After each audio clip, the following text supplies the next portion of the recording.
Hey, Skywalkers! Welcome back to our new show, Today in Star Wars History. It's your daily Star Wars history lesson.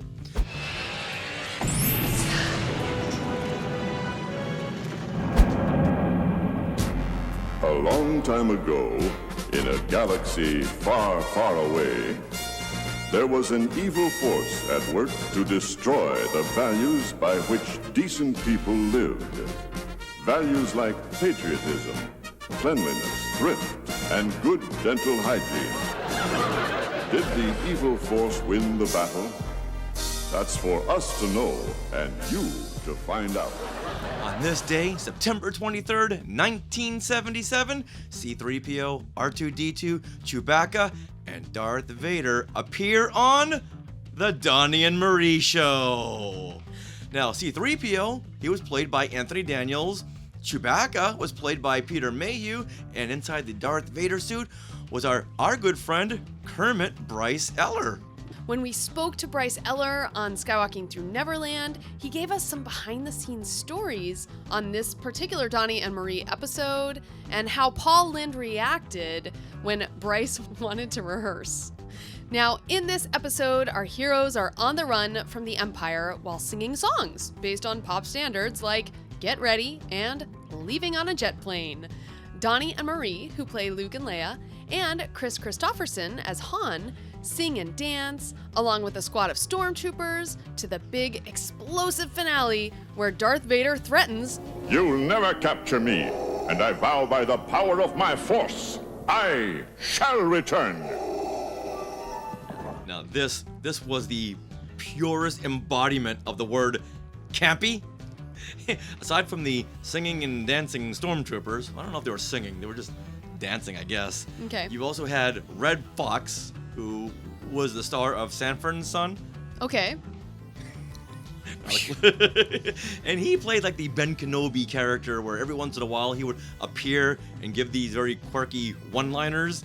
Can you imagine trying to find your luggage when this trip ends? That I don't think he ever really understood what he was ever talking about. Was he an older man? Yeah. Older gentleman? Yeah, Okay. he was probably, I don't know, in his 60s, but looking at it now, he may have been in his 50s. Who knows? Yeah, exactly. But back then when I saw this, I thought he was in his 80s. Oh, of course. When you're a kid, everyone looks old. And Paul Lynde, who was a favorite of the variety shows of this day, he played a very flamboyant Imperial officer. You thought you'd get away. Don't you know you'll never escape from the farce? That's the force. Oh, don't bother me with grammar at a time like this. And Thurl Ravencroft, he provided the voice of Darth Vader. I guess they couldn't get James Earl Jones. No. So they said, hey, Thurl, you got an afternoon? Now, Thurl Ravencroft, he's the voice of Tony the Tiger. Kellogg's toast corn into golden flakes and adds a secret frosting. Helps keep them extra crunchy and delicious. It's part of your good breakfast and tastes. I know. They're great. Exactly. And once you hear Darth Vader speak, it's like, Darth Vader, did you swallow Tony the Tiger? Oh. He just sounds like Tony the Tiger. I vow by the power of my force, I shall return. Also on this date, September 23rd in 2018, Gary Kurtz, the producer of Star Wars and The Empire Strikes Back, became one with the Force when he passed away at the age of 78 from cancer. Peter Mayhew tweeted, R.I.P. Gary Kurtz, a great filmmaker and man that has just passed. Without him, there would have been no Force. You will be remembered in the incredible films you made that touched the lives of millions. Mark Hamill also tweeted and said, I've lost a lifelong friend. The world has lost a kind, wise, multi-talented artist and filmmaker whose contributions to cinema cannot be overstated. It was an honor to have worked with him, and I know I'm a better man just for having known him. Rest in peace, Gary Kurtz. Now, we were fortunate to have Gary Kurtz on Skywalking Through Neverland on episode 170, and he shared so many stories that I've never heard before. Yeah, and I mean, he was a busy man right up until his death. He was working on so many things that he talked about on our show. Yeah, he was a definite inspiration to me while I was in film school, because I heard about all the things he had done as a producer, So that's what I wanted to live up to, and I was so happy to have told him that while we spoke to him that day.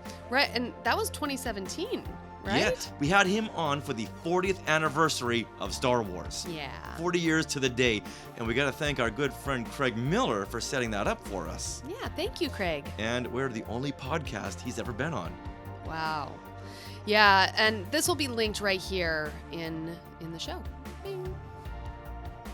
Now, do you have a connection or a story about Gary Kurtz or with Gary Kurtz? Please share in the comments. We want to hear all of your stories. This is a conversation. He met a lot of fans at Star Wars Celebration Convention, so I know a lot of you had met him. We want to hear the stories. Bring them on. So we hope you liked this video. If you did, you know what to do. Smash that like button and subscribe. You're getting good at that.